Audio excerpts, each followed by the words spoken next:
키워드 포착 바로 시작하겠습니다. 오늘도 스튜디오에 쿠키뉴스 이승희 기자 나와 있습니다. 안녕하세요. 네, 안녕하세요. 키워드 포착의 이승희 기자입니다. 네, 오늘은 어떤 주제로 얘기 나눠볼까요? 네, 바야흐로 숙박 앱 전성시대입니다. TV 광고에 나오는 익숙한 로고송이 귓가에 맴도는 분들도 많으실 텐데요. 최근에는 숙박뿐 아니라 레저나 액티비티 티켓 예약 서비스를 하는 등 글로벌 여가 플랫폼으로 성장했다고 합니다. 그러나 빛이 있으면 어둠도 있기 마련이죠. 숙박 앱 이용 시 주의할 점 역시 존재한다고 하는데요.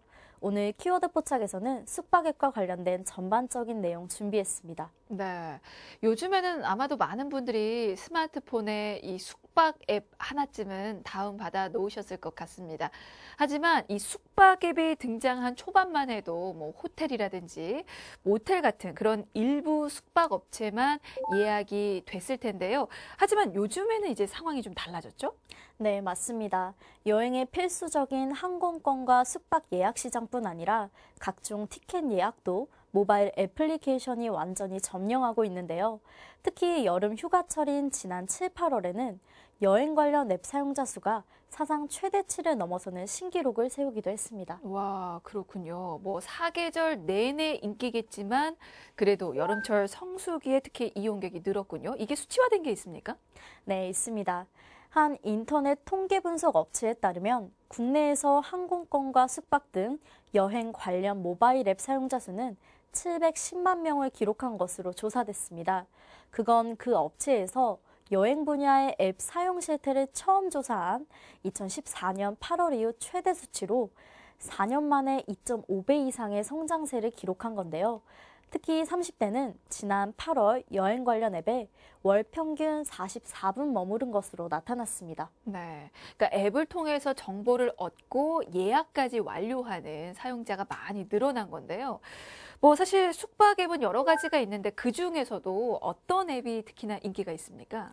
네, 국내 여행을 목적으로 한 앱 서비스 중에서는 숙박업소 예약 기능 등을 제공하는 Y앱이 1위를 차지했습니다. 네.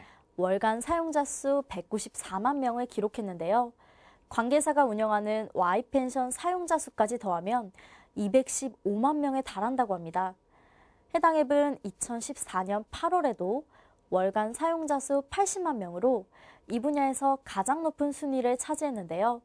최근 4년 동안 자리를 지킨 것으로 나타났습니다. 아, 몇 년째 굳건히 1위 자리를 지키고 있군요. 그런데 사실 숙박 앱의 경우에는 방금 1위 자리를 굳건하게 지키고 있는 그 앱과 더불어서 경쟁 구도를 일으키는 게 두 가지 업체라고 저는 알고 있거든요. 네, 맞습니다. 방금 말씀드렸던 Y앱과 경쟁사인 W사의 서비스가 치열한 경쟁을 펼치고 있습니다.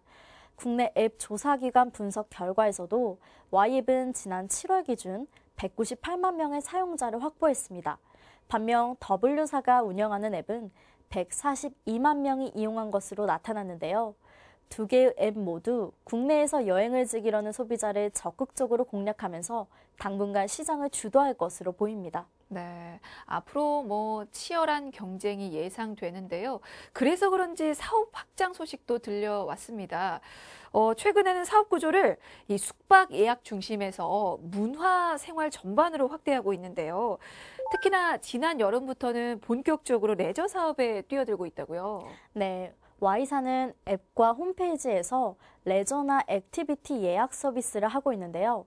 워터파크와 놀이공원, 동물원, 식물원뿐 아니라 유람선 등 여가문화시설 티켓까지 예약할 수 있습니다. 또 대형 시설과 수상스키, 카약, 서핑, 짚라인, 레일바이크, 패러글라이딩 등 레저 티켓도 판매하고 있습니다. 공연과 전시를 비롯해 테마 카페, 스냅 촬영, VR, 스크린 스포츠, 방탈출, 전동 킥보드 등 체험 상품도 두루 확보하고 있다고 합니다. 네, 뭐 근데 아마 이용해 보신 분들은 다 아실 것 같아요. 여기에 예약만 할 수 있는 게 아니고요. 관련 정보도 앱에서 다 확인할 수 있잖아요. 네, 그렇습니다. 이용자는 원하는 액티비티를 선택한 뒤 사진과 가격 정보, 이용 정보 등을 모두 확인할 수 있는데요. 구체적인 상품 정보와 리뷰 등을 다 확인한 후에 예매하면 됩니다. 네. 이게 한 번에 정보를 확인할 수 있고 거기에 예약까지 마칠 수가 있어서 편하다는 점이 정말 큰 장점으로 꼽히는데 그 경쟁사도 이런 마찬가지 서비스를 제공하고 있습니까? 네, 있습니다. 경쟁사인 W사 역시 올해 여름부터 국내 액티비티 실시간 예약 서비스를 시작했습니다. 카테고리를 워터파크, 수상레저, 테마파크, 익스트림, 스키 및 리조트 등 9가지로 분류하고 있는데요. 앱 첫 화면에서 액티비티 메뉴를 선택하면 카테고리별 또 지역별 상품을 볼 수 있습니다. 티켓을 사용하는 방법도 간단합니다. 액티비티를 예약한 다음 현장을 방문해서 구매 내역에 저장된 바코드를 스캔하면 티켓 사용이 가능하도록 되어 있습니다. 생각보다 정말 카테고리 수가 많은데요. 그렇다면 이 카테고리도 정말 다양해서 상품 수도 어마어마할 것 같은데요? 네, 사실 레저나 액티비티 사업에서 가장 중요한 것은 서비스를 제공할 수 있는 상품 개수가 얼마나 많은지입니다. 현재 Y앱은 1000개, W사는 600개 이상의 상품을 바탕으로 서비스를 제공하고 있습니다. 그렇군요. 자, 숙박 앱. 이제는 단순히 숙박 예약만 하는 앱으로는 볼 수가 없습니다. 레저, 액티비티 예약 서비스와 더불어서 특별한 사업 진행에도 나섰다고요? 네, Y 숙박 앱을 운영하는 기업은 전북 군산시와 손잡고 도시재생 뉴딜 사업에 나섰는데요. 군산시 중앙동 일원 도시재생 뉴딜 사업 추진을 위한 민자 유치 업무 협약을 체결한 겁니다. 도시재생 뉴딜 사업. 이거는 사실 정부와 지자체가 손을 잡고 나서는 사업으로 알고 있는데 거기서 숙박앱이 어떤 사업을 진행하는 겁니까? 네, 체류형 시설 부족 문제로 어려움을 겪고 있는 중앙동 전통시장 일대에 체류형 숙박시설을 조성하게 됩니다. 숙박앱을 운영하면서 다진 네트워크와 노하우를 적극적으로 활용해 숙박시설 주변 상권을 활성화할 예정인데요. 다양한 관광 콘텐츠 연계 사업을 발굴해 지역 경제 발전과 일자리 창출을 끌어내겠다는 계획입니다. 그러니까 한마디로 죽은 상권을 살리자는 취지군요. 네, 그렇다고 볼 수 있습니다. 사실 군산 중앙동 1호는 수십 년째 방치된 건설회사 부지와 운행이 중지된 군산 화물선의 폐선로가 남아있는 곳입니다. 당연히 관광객의 발길이 뜸했는데요.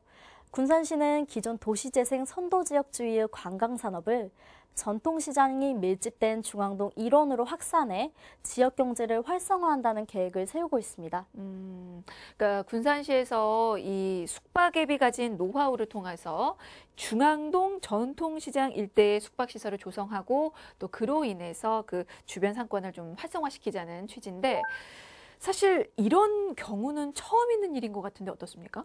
네, 맞습니다. 이번 사례는 Y앱이 지자체와 협업한 첫 사업인데요.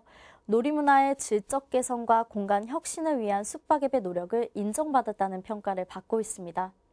네, 숙박 예약 서비스로 시작한 이 스타트업 기업이 이제는 지방자치단체와 손을 잡고 이렇게 지역 관광 인프라를 확대하고 있는데요. 그 외에 또 어떤 사업으로 눈을 돌리고 있습니까? 네, 호텔 프랜차이즈에 진출하는 등 사업 영역을 확대하고 있습니다. 또 해외 숙박 시장을 공략하기 위해 공격적인 투자에 나서는가 하면 숙박 정보 공유를 통해 외국인 관광객 유치에 나서는 등 종합 여행 플랫폼으로 성장하고 있습니다. 그 호텔 예약만 받는 게 아니고 호텔 자체에도 투자를 한다고요?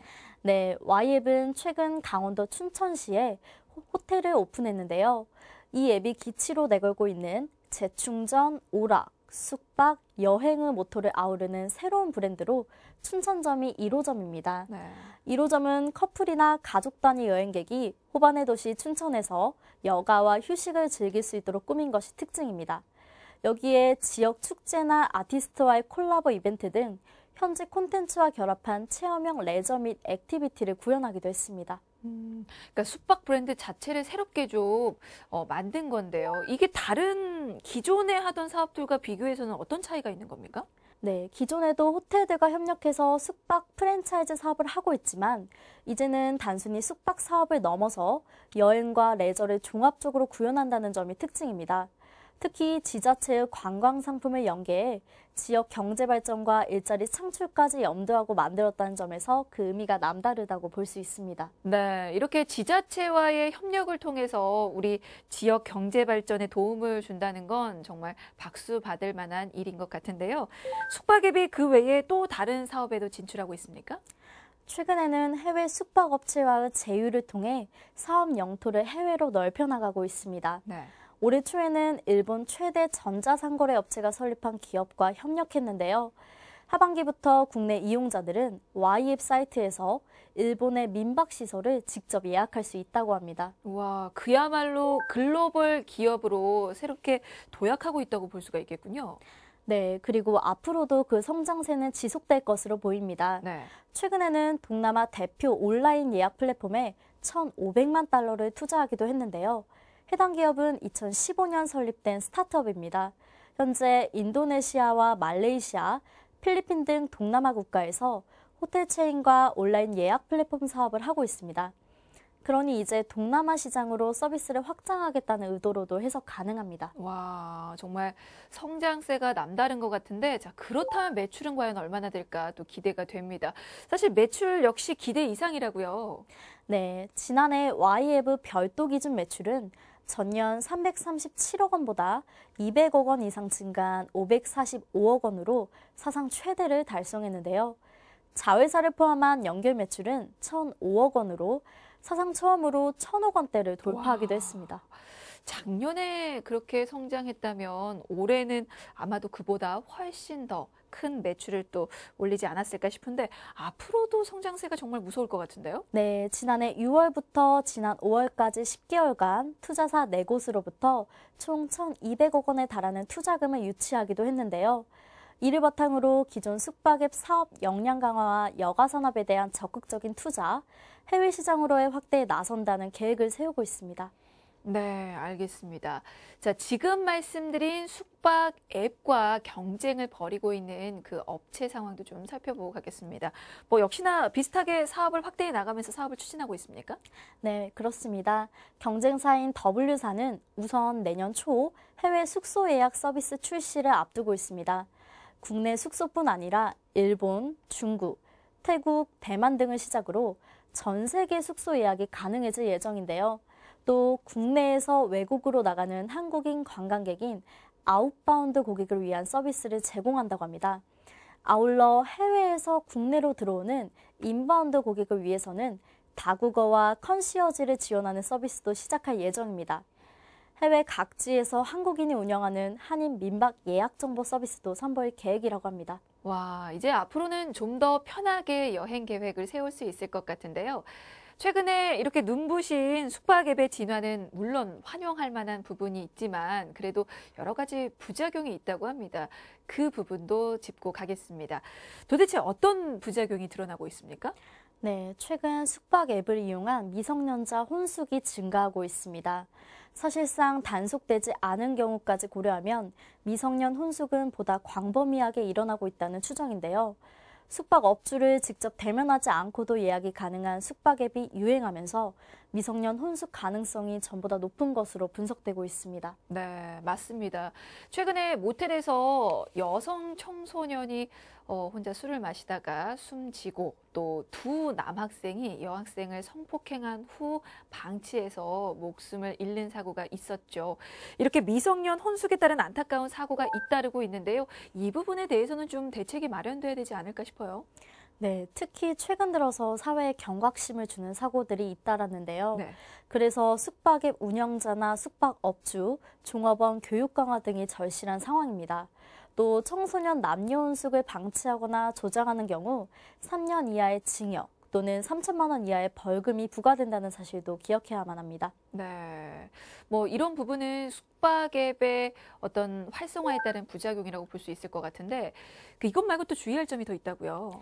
네, 한 가지 더 알려드리자면 최근 숙박업이 불가능한 자연 녹지 지역에서 펜션을 운영하는 불법 숙박업소와 음식점이 대거 적발된 적이 있습니다. 그런데 이번 단속에 적발된 업소 대부분이 유명 소셜커머스에서 대대적으로 홍보되고 있고 일부는 숙박 전용 앱을 통해서도 누구나 예약 가능한 것으로 확인됐습니다. 그러니까 그런 것들은 정식으로 등록된 업체가 아닌 거죠? 네, 맞습니다. 영업신고를 하지 않고도 불법으로 운영되는 숙박업소인 겁니다. 그러니까 예약하는 입장에서는 숙박업체를 믿고 예약을 한 건데 나중에 괜한 피해를 또 볼 수도 있는 부분인데요. 이렇게 미신고된 숙박업체를 이용할 경우에 어떤 문제가 생길 수가 있을까요? 네, 우선 스프링클러 등 소방시설 미비로 화재가 발생할 경우 대형 인명 피해로 이어질 우려가 있습니다. 또 소독이나 환기 등 위생 준수 의무도 없어서 온라인에 올라온 광고 사진과 실제 위생 상태가 다를 수 있다는 점도 큰 문제인데요. 게다가 현행법상 불법 숙박업소의 홍보와 상품 판매를 규제할 수 있는 근거가 마련되지 않아 지자체를 통한 단속 이외에는 이를 저지할 방법이 없는 것이 가장 큰 문제입니다. 그렇군요. 아무래도 예약하기 전에 좀 정식으로 등록된 업체인지 아닌지 확인해 볼 필요가 있을 것 같은데 확인할 수 있는 방법이 있습니까? 네, 소셜커머스나 숙박 앱을 이용해 예약할 경우 영업신고를 하지 않은 불법 시설인지 확인할 수 없는 것이 사실인데요. 다행히도 관할시나 군청 담당 부서를 통해서 쉽게 확인할 수 있다고 합니다. 다소 번거로울 수는 있겠지만 숙박시설을 예약할 때는 반드시 숙박업으로 등록된 업체인지 소비자 스스로 확인할 필요가 있을 것 같습니다. 네, 알겠습니다. 자, 오늘 키워드 포착은 숙박 앱의 반란이라는 주제로 얘기 나눠봤습니다. 자, 지금까지 쿠키뉴스 이승희 기자였습니다. 고맙습니다. 네, 감사합니다.